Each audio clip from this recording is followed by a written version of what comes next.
think it's us. Well, I was hoping they could give us a smaller screen. Better to see this. I think this is the only room. I know.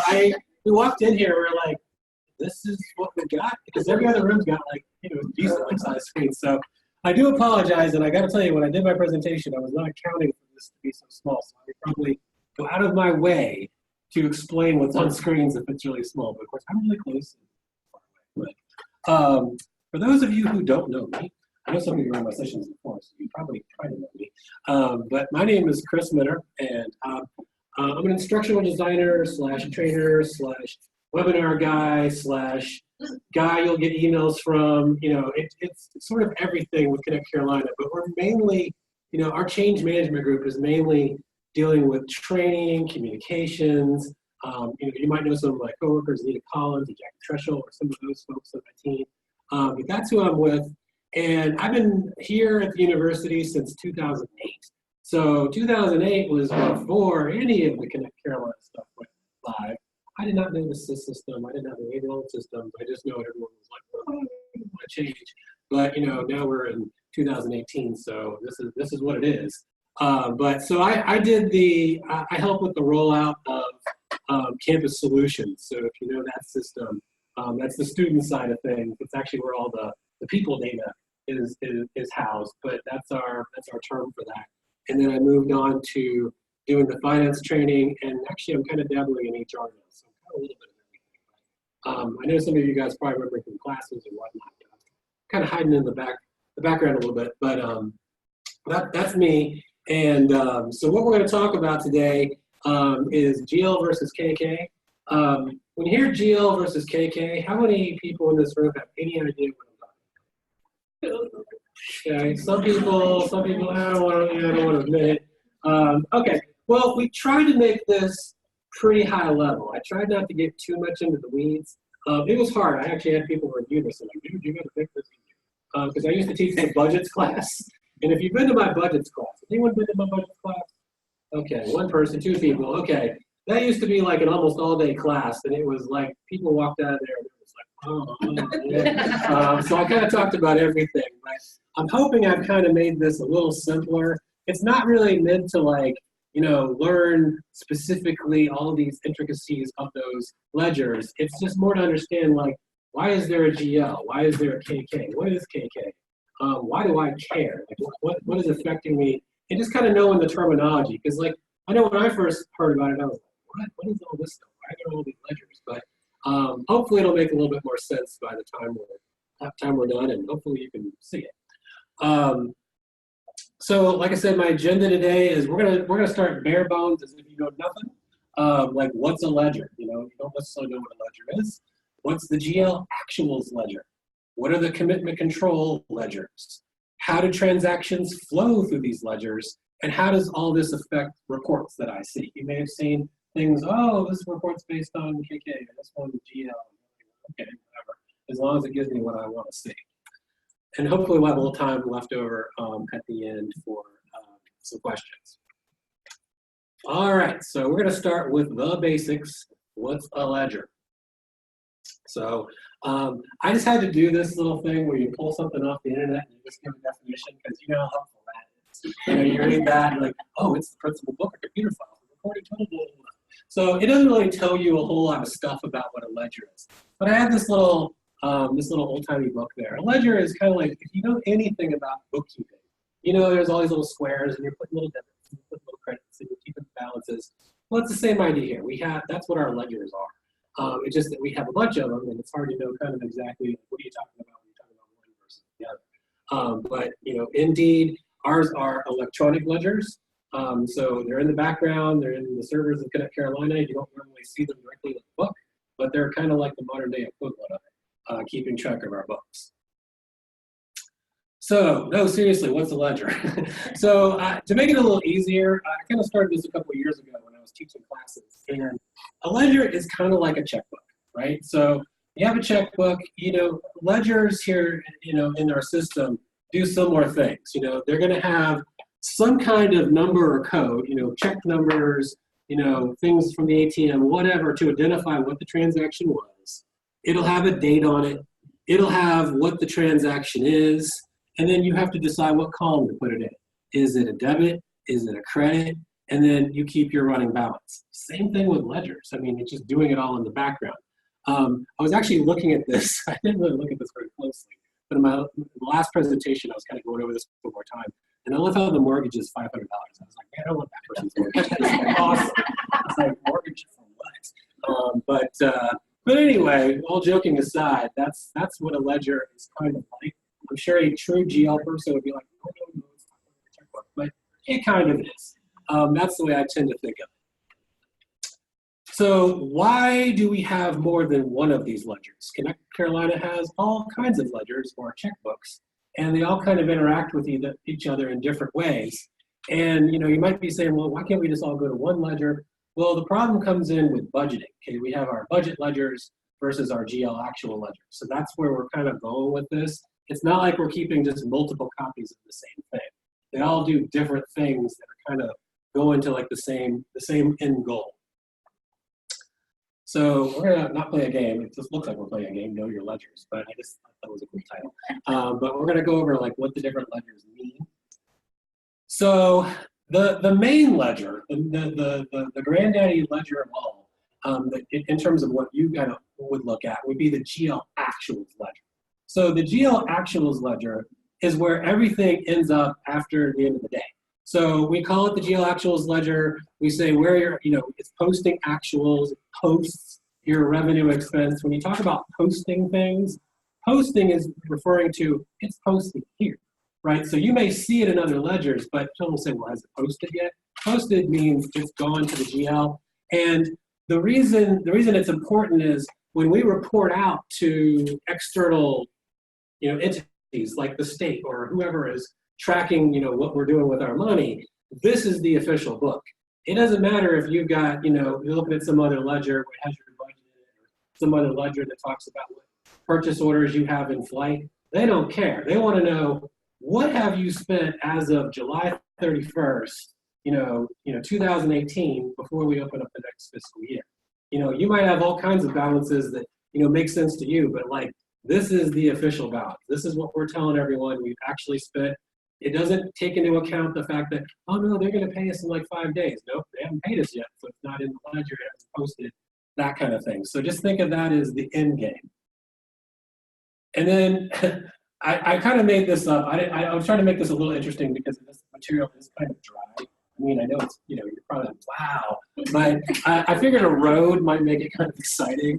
So the finish line is the GL actuals ledger, but you got little ledgers along the road that you got to go through to get there. So just keep in mind, I should have done a little checkered flag, but just think it's going to hook around and come towards me when the transaction finally goes through.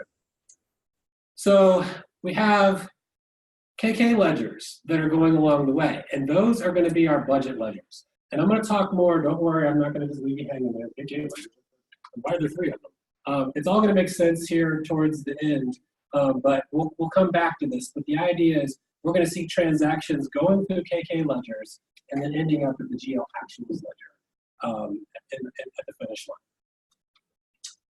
So here we are. I love this guy. He's pretty mad that we're talking about KK ledgers, and I love how he's just my computer. I always like to put some funky stuff in there, but KK ledgers, right? Right? Yeah, I've used that joke too many times. So I mean, that's what I always think of. It's Krispy Kreme. No, that is wrong. It's not Krispy Kreme. It actually stands for commitment control, which you're probably like, oh, they can't spell. I can't spell. Why is it not CC? Well, I'm not actually 100% sure. Someone told me a while back that it's not CC because it was either already taken. Someone suggested it was more for credit card or something along those lines. Probably, yeah. So Connect Carolina could be. Who knows? But someone made the executive decision. We're not calling it that. We're calling it KK ledgers. So I'm used to it. I will usually, if I'm not talking to like some of our BAs in KK, or PAs or business analysts, the people down in the weeds on it, I will say commitment control and sort of let them know what I'm talking about. I won't just say, oh, you don't KK, right? Most people are, but that's, when you see me using KK, I'm meaning commitment control. So when people are talking about anything commitment control wise, it's KK. So if you do work with budgets in Connect Carolina, you probably know there's a menu where you go through the commitment control menu to get to a lot of report stuff. Same deal. KK is commitment control. So let's talk about what the KK ledgers are. You might not know exactly what they are. So you've got budget ledgers, which I think we can all understand what our budgets are. And I'll get into it a little bit deeper here in a minute. We've got our pre-encumbrance ledgers. Has everyone heard of pre-encumbrances before? Yeah, sort of. Okay. Well, don't worry, we'll get into it. It's like when I first started teaching this stuff, what is all this stuff? Our encumbrance ledgers, which is, you might think, ooh, okay, so you have pre, then you have encumbrance, so that must be related somewhat. And then you have your expense ledgers.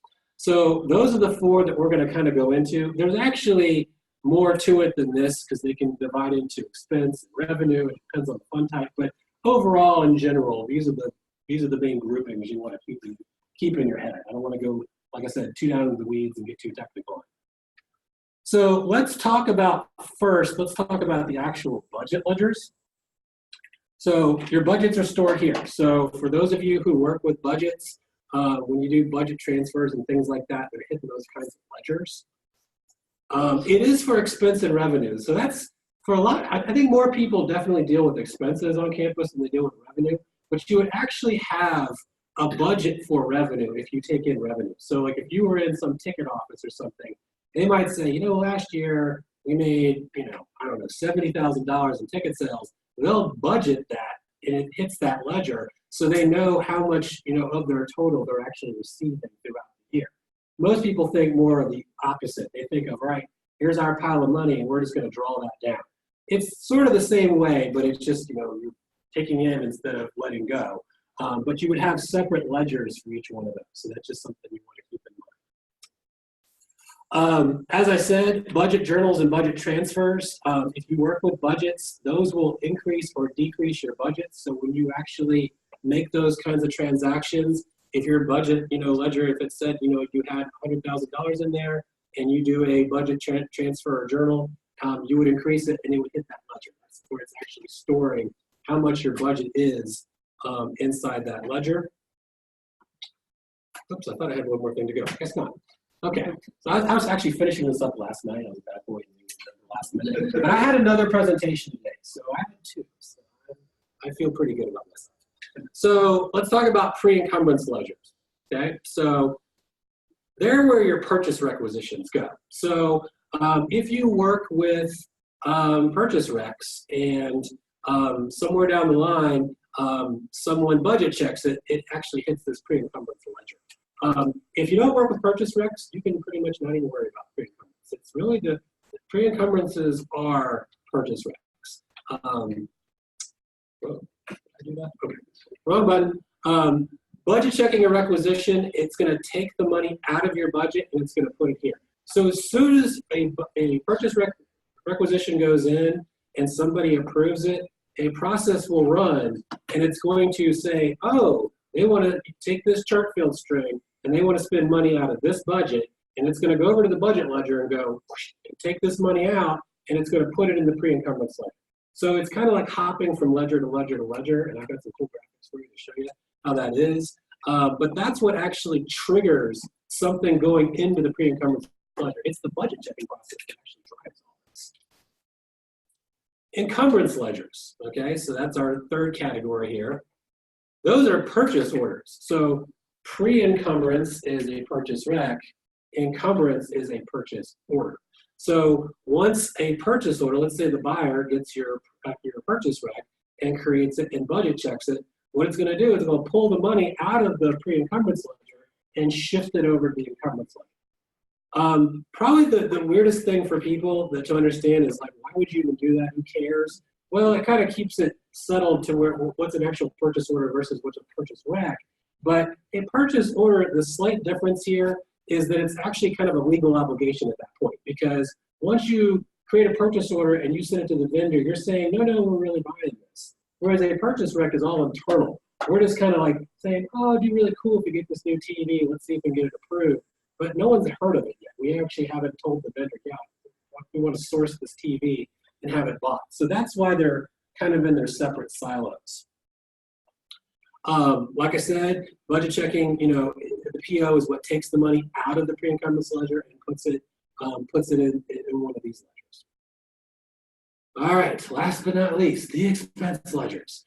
I didn't put revenue ledgers, but I mean, it's kind of the same thing, but I'm just kind of catering to the crowd. I think most of you probably deal with purchases rather than taking in revenue, but taking revenue, kind of the same idea.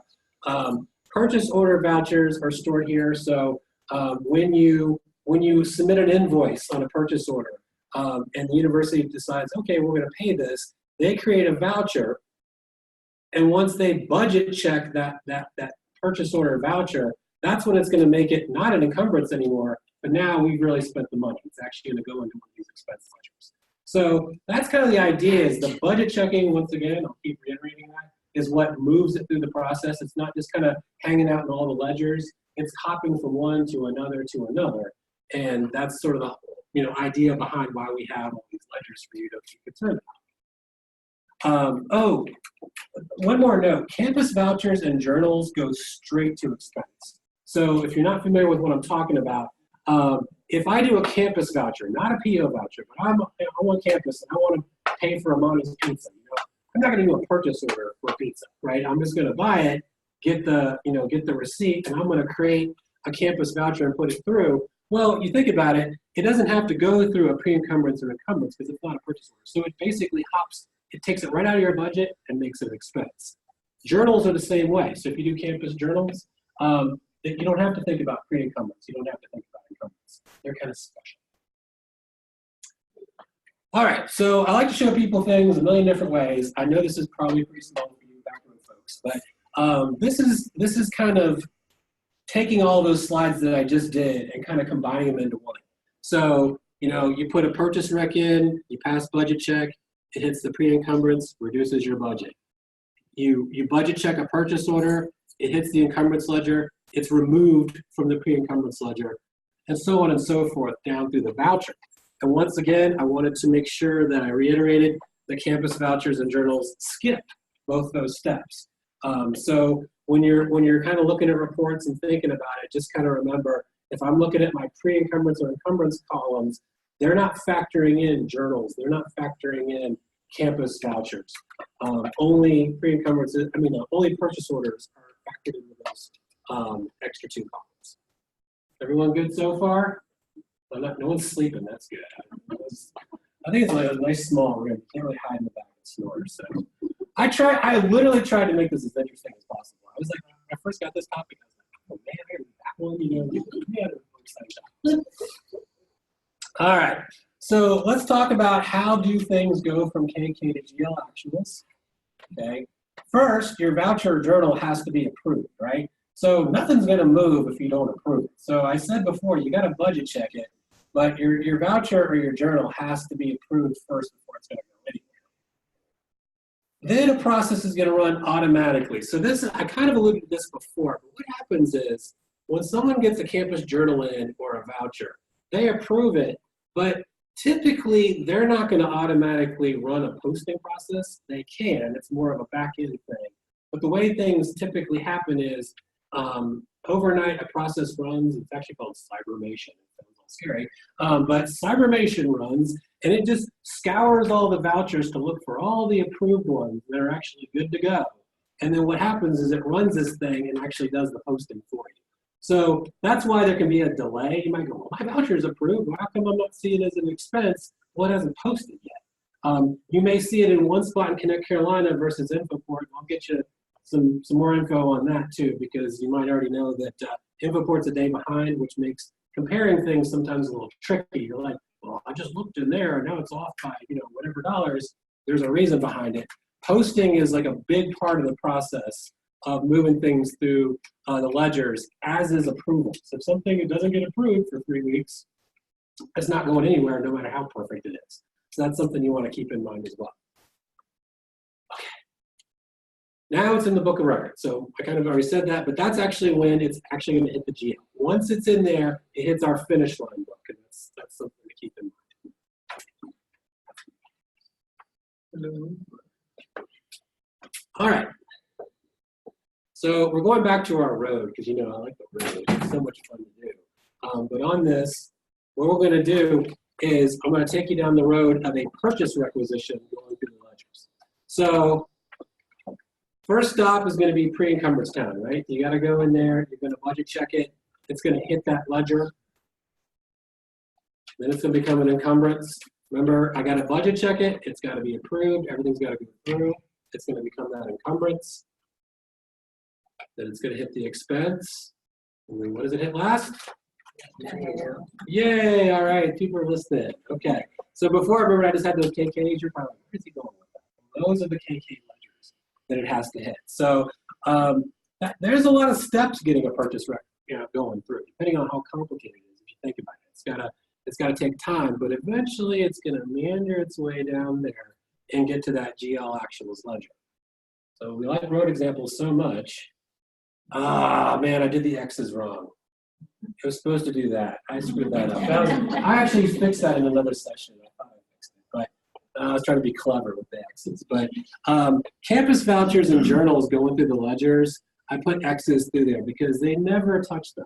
It's not a big purchase order kind of purchase. It's something where we're buying something and we're trying to get it paid for after we've already bought it, which purchase requisitions is the opposite.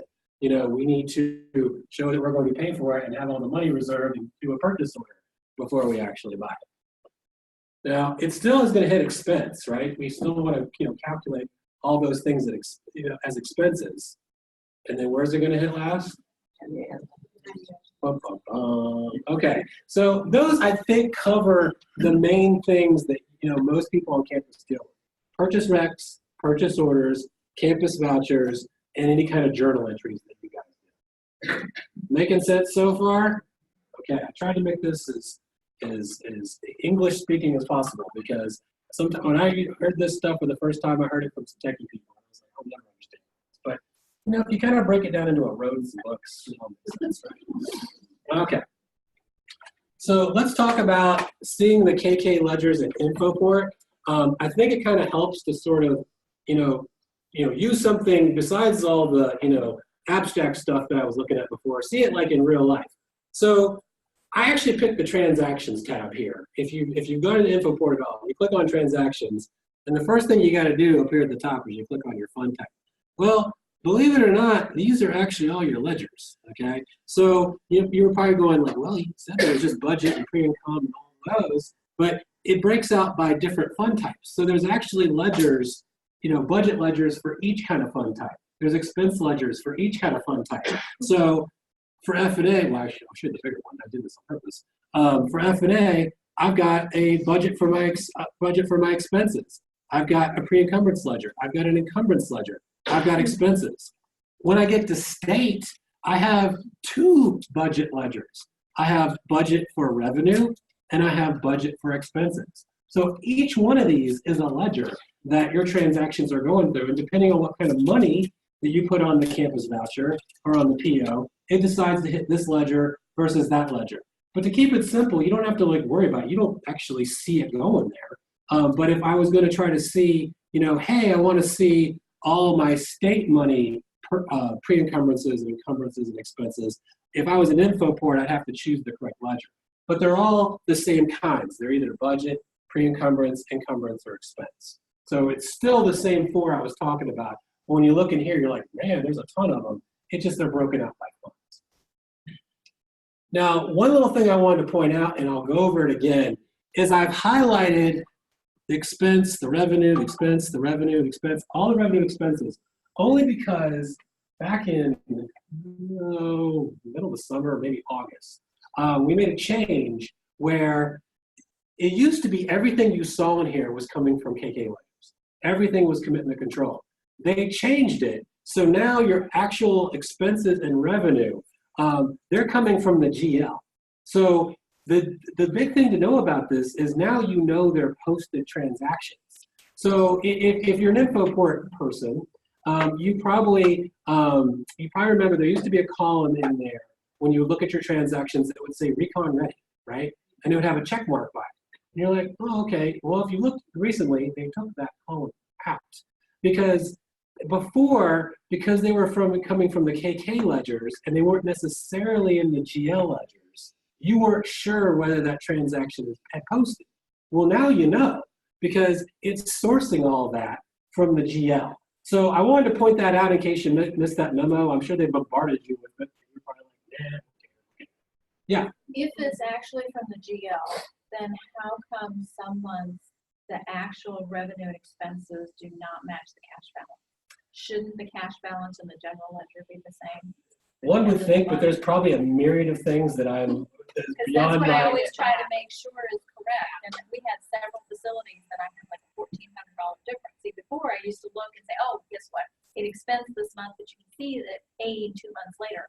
Well, right. That's not the case anymore, so I don't know why I'm not matching. In theory, that should totally balance. I think if I had one of my KK business analysts in here, they could probably give you a bunch of technical answers. Well, blah, blah, blah, this thing has have you submitted a remedy? No. Yeah, I mean, I would check. I'm thinking the 30th of the month, should be the cash balance. I would do that. I would submit a ticket because, like I said, it is beyond my total understanding. I mean, I am like shielding you from a lot of the horrible details of what's going on. But there could be all kinds of things that are just like all kinds of crazy things and why things. I mean, it could be something related specifically to some of your transactions, or I don't know exactly. But the reason they did this is so they would be close. But if it's off by some, then I would bring that up because, I can't tell you. I just do not know. But in theory, they should be. So I would ask them. Because back in the past, they would have said, well, it's because of this. Yeah, and you can tell. Right. KK, not actual. Exactly. So yeah, definitely put in a remedy ticket. If anyone notices any kind of differences there, put in a remedy ticket. And what's the difference in budget rev and revenue? So budget rev is the actual budget, like how much we expect to get in. Revenue is what we got in. It's weird, I know. But they do on like recharge centers, 95% of the time when you get revenue, they do a budget revenue entry to give you the budget so you see that as your budget, but 5% of the time they forget. It's off. It's like associated budgets you're talking about? Okay, yeah, so I didn't want to go down that route. It's just too crazy, but there are things that will move your money automatically and do budget journal entries, but we don't want to go down this path because you guys will fall asleep and mutiny and run out of here. Okay, good. Well, I'm glad you're excited. I figured it was the next to last session of the day. The lunch coma setting in. So, okay, cool. All right, so let's talk about things as we're looking at the ledger roll-ups. And I apologize once again, this is small. I didn't know they were going to give me, a TV from my house. But when you look at the main ledgers tabs in InfoPort, you can see all these things I'm talking about. Here's your budget totals. That's coming from the budget ledgers. Here's the pre-encumbrances. Here's the encumbrances. Now, one big change is it now says actuals there. It didn't say actuals before they made this change. It used to say expenses. It might have said exp/rev in some places, but actuals means it's coming from the GL. So that's one big ding, ding, ding. You can kind of tell. And then the month-to-date column actually says actuals month-to-date as well. So that, like I said, just changed in like August or something really recently. But that's another thing it's telling you what's going on. So I can see for this, I don't know what department I searched on. I hit it, so you wouldn't know who had $8 million in their budget. But they started out with a budget of $8 million of expenses. I'm gonna look at the expenses line.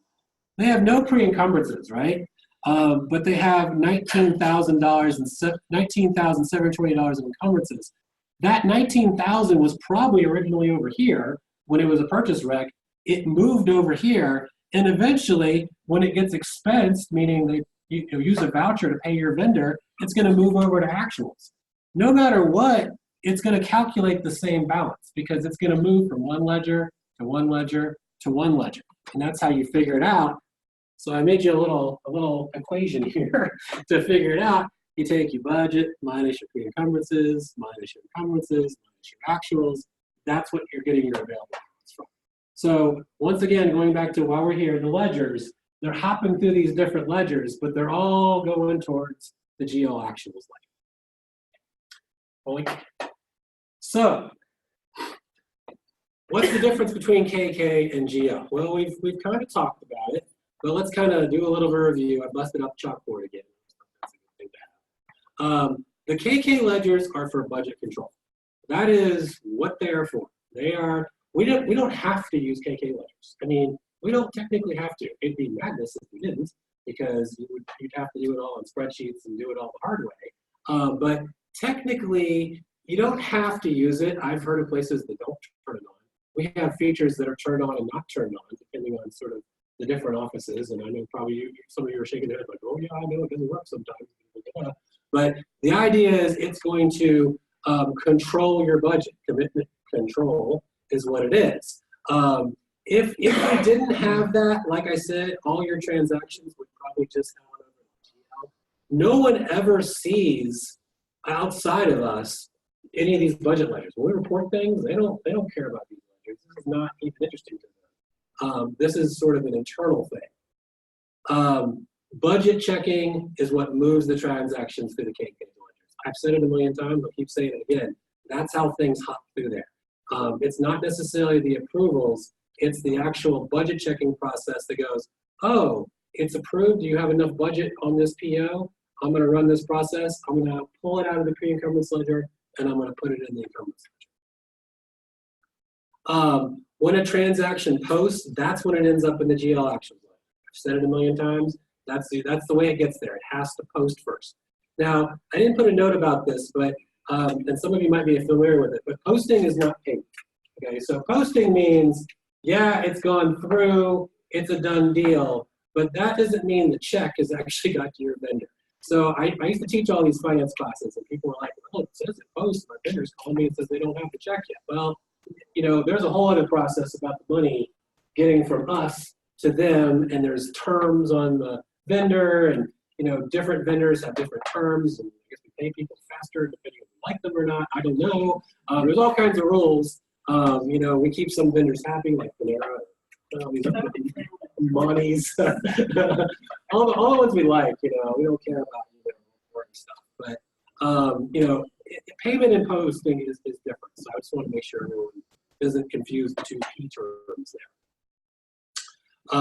And as I mentioned before, we actually use the GL actuals ledger for external reporting. So if you've seen one of those big, beautiful, comprehensive reports that go to the state or go to whoever you know you're answering to, it's coming from GL stuff. Maybe not just the GL actuals ledger. I'm not a GL expert, but you know generally that's what we think of as the actual, the things that have gone through the actual expenses, the actual revenue. That's how I always try to remember. Actual, it actually happened. Versus like, we think it's going to happen, but maybe it hasn't necessarily happened yet. Okay, so let's talk about how does this all affect the reports that I do. So this is really where we're getting into, all right, so now you know all the theory, now you know kind of how it generally works, but you know, why do I care? Why does it matter? Well, we've already talked a little bit about InfoPort. Oh yeah, it's ledger ops and InfoPort. We've already talked about InfoPort. The budget info that you'll see in there, as I said, mainly comes from the KK ledgers, except for the expenses and the revenue, which comes from GL. So that's just something you want to keep in mind when you're looking at those reports. Oops, I just said that. This wasn't the case a few months ago before SAGL. Does anyone know what SAGL stands for? So you cheat because you work over me. No one else is going to get that, right? Is everyone else just on the tip of your tongue? Yeah. Yeah, I was going to SAGL. I always think of SAGL. SAGL is that's what it means. It's sourcing actuals from the GL. So when we talked about the SAGL changes, that's what we're talking about. That's the main idea. So if you hear anyone dropping the term SAGL on you, that's what they're actually talking about. Source actuals from GL. So that was my little trick there. I was going to let you guess, but Lou ruined it back there. So okay, so and then also don't forget that InfoPort is a day behind. I always like to mention that everyone who's gone through an InfoPort class has probably heard it like 95 times. But sometimes even I forget it, and I'll look at something in Connect Carolina and go, oh yeah, that's right. if you're actually in the InfoPort session, which I think was the last one, I heard them saying it, but the idea is you do all your transactions in Connect Carolina during the day, and then sometime at night while you're sleeping or watching, the baseball playoffs late at night, someone is running a process that's going to say, all right, let's take all this junk that we just did in Connect Carolina, and let's move that stuff over into InfoPort. InfoPort does not talk back to Connect Carolina. So once things go into InfoPort, if there's an issue of something that you see, it's usually something that's bad on Connect Carolina's side that they pushed over. Now, that being said, there could be an InfoPort problem where it didn't bring all the data in. And I know the folks just next door would tell you to go look at the little indicator at the top to see, did everything move over correctly? Did all the finance data come over? Did all the HR data come over? Because if they didn't come over correctly, or you couldn't wait till the next day to look, things aren't going to necessarily match. So that's one thing you want to keep in mind, besides the fact that it's coming from KK, it's also coming from a completely different system, which is Connect Carolina. We kind of say Connect Carolina and InfoPort are kind of like companion systems, but they're different systems. I mean, they're completely different platforms that just have a connection that exists between them. All right, so some of you probably use some of the budget reports in Connect Carolina. I'm specifically talking about the commitment control reports. So if you go through the menus, you go, main menu, finance, commitment control. You have, I can't remember what they are. I always remember budgets overview. Budgets overview. There's like 3 or 4 more reports that are in there that you can go look at. When you're in there, everything is coming from KK. It's not coming from GL. So this is where things can get really confusing. If you're comparing a report in here to something in InfoPort, it could definitely be off because InfoPort is pulling its expenses and revenue from the GL. This report is actually pulling it from the KK ledgers. So, yep, expense and revenue info comes from the KK ledgers, and expense and revenue transactions may not have posted. So what I mean is, let's say you budget check a voucher in Connect Carolina, or it gets budget checked, and it actually posts, right? So it goes all the way through, or it doesn't post. Well, that's going to make a big difference because as soon as the KK ledgers see an expense, they consider it an expense. They're like, okay, it's an expense. We budget checked that voucher. GL is like, nope, it doesn't mean anything yet. We want to actually see that thing post all the way through.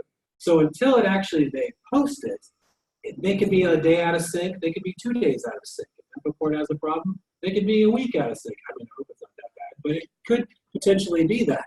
So you have to remember, once again, everything in Budget's overview in Connect Carolina is all coming from KK, whereas other reports might be doing the Sagnal thing. They're pulling it from GL.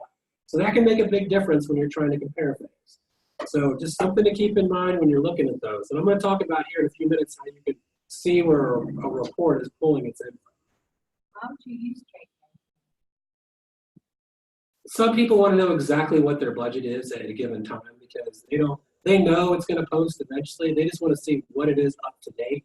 It kind of just depends on sort of what your role is. And some people are just literally going after posted transactions. They just want to reconcile what's been posted. Some people are like just managing budgets, and they know eventually that down the line that's going to go. But I think in InfoPort they have more leeway in sort of how they can mix things together because it's kind of pulling different parts of Connect Carolina in. Whereas when you go into commitment control, that's really what it does. It's all supposed to be based on commitment control. So they track their own expenses in a KK kind of way, but they just might be a little bit out of sorts with GL. So in that case, you don't, as a budget person, you don't care if it's posted or not. You want to see how much do we actually have right now, this minute. So your boss comes in at 11:30 a.m. and goes, how much money do we have left to spend? Well, you can tell them exactly how much, whereas if you went over to InfoPort, it's waiting until something actually maybe hits that GL, and you can go, oh, okay. So there's sort of a different sort of look to it. Once again, I'm sure there's other reasons I'm not even mentioning to you why people want to look at it. I have actually not an accountant. I actually have a master's degree in experimental psychology, which has nothing to do with what we're doing. And that's a long story, so if you want to stay after, But no, I have no finance experience in terms of training whatsoever. So if you were someone who came to work at Carolina and knew nothing, and they taught you, up to what you can know now, I'm kind of the same way. So usually when it gets to like something, beyond just like the basic PowerPoint slides, I go talk to the finance BAs because they're the people who are in the weeds of it. But that's how I understand it on a day-to-day basis. What you're typically going to see. All right, so let's talk about other financial reports. So I kind of harped on Infoport and I harped on the Connect Carolina Budgets Overview, typically because we have classes on that. A lot of people have access to that. A lot of people have seen that. But you might be sitting there going like, I use all kinds of other reports. You're not even talking about my reports. Well, there's a gazillion of them. Depending on the report, it may be in Connect Carolina, it may be in Infoport, it may be in Connect Carolina and you've got to go to a reporting environment, and maybe BI Publishers, so you might have put this stuff. They're all different kinds of technologies that make these reports, and they will source them from different ledgers in different ways to achieve what they're trying to show you on the report. So sometimes it can be confusing if you just whip out a report and start reading through it. You're like, okay, but is this GL stuff? Is this KK stuff? Hopefully you can find someone who can tell you, or we're going to talk a little bit about some of the training that we have on CC Info. So if you've been to any of our finance classes, you are probably sick of this refrain. We tell people about CC Info so much, it hurts. But the thing is, CC Info is just it's not like we're getting money for you guys to visit there. We really want you to go because there are guides that tell you how all this stuff works. There are guides, you might say, well, I already know how to run this report. Well, hopefully it'll tell you more than just how to run it. It's going to tell you why you're running it and the things that could be weird about it. So CC Info is the place to go. So if you've never been there, and I know you guys have all been there and you haven't been there, but CC Info, the way it's organized is you got like training, HR, payroll, finance, students, and then you've got, go figure, reporting over here. And if I go down through reporting, I have a finance reports guide. Now, I don't know, whenever I see finance reports guide, I think it's going to be like just one guide. It's not really that, it's a web page. And I cut just a sliver of that web page out. Essentially what you're going to have is you're going to have all these columns, and it's going to say, where's the report located? Where do I find this? And it's like, I know you can't see this, but it says Infoport on the GL activity tab. That's a report. You think of it as a tab, but it's a report. It's going to tell you what that thing does. So it'll say, shows you this, shows you that. And then right here at the bottom, it tells you where stuff comes from. So GL activity, you probably think if it's a GL activity report, it's going to come from the GL actuals ledger. I would be surprised if it didn't, because it's a bad thing to call it. Whereas if I look at this thing called the Infoport DMS report, and I go in there, it'll say the source is the commitment control ledgers. So there's all kinds of reports on there that you might not even know about. You're like, man, I wish there was a report that would do this and this and this. Well, cruise down through here because it's going to tell you where they all are, what they do, and then best of all, if you go over to another column, which I had to cut off, okay, you've got links right here that actually take you to training. It might take you to like a training guide. It may take you to like a little quick reference card. It may take you to something that just kind of basically gives you the gist of, what is this report? How do I run it? Why do I want to use it? Literally, those are the sections. Who's this report for? Where is it pulling stuff from? When would I run this? Is it something I run every day, every week? What is this useful for? So there are a gazillion things out there that you guys might want to check out, because I've had people ask me, I know they've been here, at least as long as I have, and they're like, oh wow, I never knew that report existed. And you might just thinking, you had to wait for it, but it's already there. So check that out. Like I said, I know you're just going to run home tonight and do it. But CC Info, that's where you want to go. You can figure out where your stuff comes from and how to actually do it. Okay, so wrapping things up. So as I said at the very beginning, to make things easy, a ledger is like a checkbook where we report our expenses and revenue. Just like your checkbook at home, when we hit the GL ledger or we hit some other ledgers, it's just that we're writing down what we did, what we put in, what we took out, deposits, expenses, whatever you want to call it. The KK ledgers are only for budget purposes to control how much money we spend. They're internal. Other entities don't see them. We don't talk to other agencies about, how much we have. Well, some people probably do, but generally when we're doing an official report of what we've spent, we're not going to talk about things that came off the KK ledgers. The GL actuals ledger is for posted transactions. Just if you can remember that, that's the best thing you can learn today. Is GL ledger, posted stuff, official book of record, the end, the finish line. You're at the end of the road. That's where things are going. That's for the external reporting. Now for reporting, I alluded to this. The differences between KK and GL is now less important since the SAGL switch. I'm not going to say it's not important, but when people were trying to align two reports that should have been pretty close, they're closer. Now, of course, everyone can raise their hand, oh, we found that one, it's not. I'm sure there's still little problems, but the SAGL switch was intended to make things, trying to resolve one report against another easier. Yeah. Source actuals from GL. Yeah. I should do a shirt for it, a SAGL shirt, SAGL, and you gotta get behind me and read my back to see what it says. Right. It could be that too. It could be that too, So it can actually be whatever you want. Every time I read, like I said, I always see Snaggle. I don't know why Snaggle is Snaggle. Snagglepuss, yeah, exactly, the cartoon. That's what I always think of. But yeah, SAGL. Anytime you see it, you're sourcing your actuals from the general ledger. That's different, of course, than sourcing the actuals from the KK, which would be SAC. So that would be another one that we kind of figure.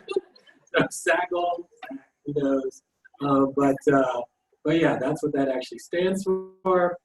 And there's a lot of talking. That's 45 minutes. That's pretty good. So I wanted to leave 5 or 10 minutes for questions. I know some people have already asked some questions, but if you guys just want to let it rip, I'll try to answer what I can. Sure. When I get an email saying from disbursement services saying my voucher during the day, it should post that night. It should. GL. It should, because they can post things manually. You can, I'm thinking journals specifically because I know I have the access to do it. But after it's been approved, I can actually go back and look up a journal. Most people on campus can't, but I can say post this now, and I can manually say go ahead and post it through. Typically, a process will run to actually post it. I'm sure they could do it on your voucher too. I'm sure in special circumstances they go, this has to be posted because it's the last day of whatever. But they can. But yeah, typically. That's when it goes to take Exactly. So what happens is, if you want to think about it, some process is going through all the vouchers and it's looking for any that have been approved and they have no errors on them and they're ready to go. And as long as it does that, it picks them up in this process, runs it, and posts it. But that's when I get the email when it's finally approved. When it's finally approved or finally posted? Yeah, I don't know. I don't know. I have to read the email. That's only from approved. It's only from approved. I think it's only from approvals. I don't think they typically send things for posted. It should post that night. I would be surprised if it's still posted that day, because if they were trying to run all these posting processes during the day, it'd be crazy. The system would go. Well, so posting doesn't mean paid. No. That would be why it doesn't match the cash balance. Cash is paid.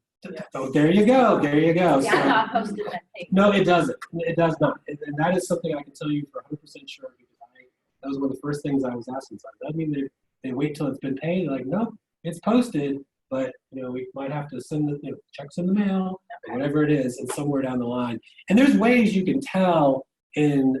You can look up vouchers. You can look it up and you can see has it been paid yet, or I think it shows a little money there. You click on it. I always. But that's how you can actually tell the payments. Yeah. Can you explain one more time what that SAGL switch is? So the SAGL switch means that before an Infoport, when you were looking at expenses and revenue, when you looked in the column, it used to say expenses at the top of the column, and they were pulling it from KK, just like everything else in there. When you went to Saggle, they started sourcing the actuals from GL, which means they were taking, when you look at the expenses column now, they change it to the word actuals, because that one column pulls from GL, whereas all the budget stuff like pre-encumbrances and encumbrances, they're still pulling from the commitment control. So it's kind of like Infoport's pulling from two separate sets of ledgers, but they did it to make it more accurate. So it's still like, if you didn't know anything about it and you're just looking at the columns, you're like, okay, so it's expensive. It's just those expenses are coming from a different place and they're posted transactions. So if you're trying to compare, apples to oranges, you're comparing apples to apples when it comes to things coming out of the GL. So yeah, I'm telling you, that's a Saggle t-shirt idea. I think that would be pretty hip, right? So other questions? All right. Well, thank you for coming out today. I think we got. Oh, thanks. We got one more session to go. Hopefully, I get to take a break and not do another one. So.